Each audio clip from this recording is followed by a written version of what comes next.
Hey, this is Andrew Brown from Exam Pro, and we're taking a look here at organizations and accounts. So AWS organizations allow the creation of new AWS accounts and allows you to centrally manage billing, control access compliance, security, and share resources across your AWS accounts. So here's kind of a bit of a structure of the architecture of AWS organizations, and we'll just kind of walk through the components.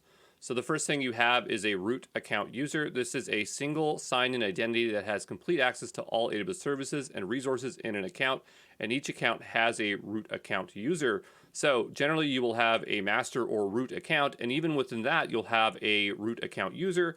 And for every additional account that you have, you'll notice over here we have a root account user. Then there's the concept of organizational units.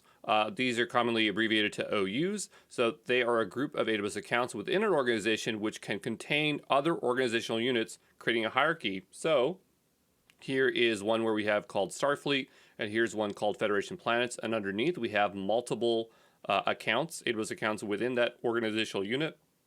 And even though it does not show it here, you can create an organizational unit within an organizational unit.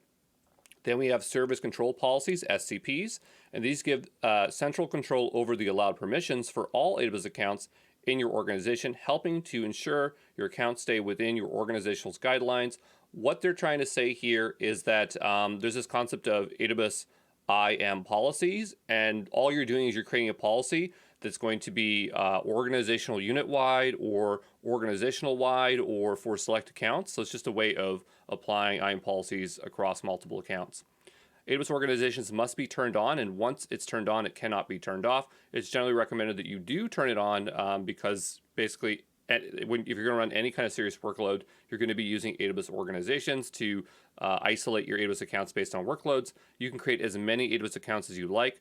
One account will be the master or root account. And I say root account here because this is the new language here, and some of the documentation still calls it master account. So just understand this is the root account, not to be confused with the root account user.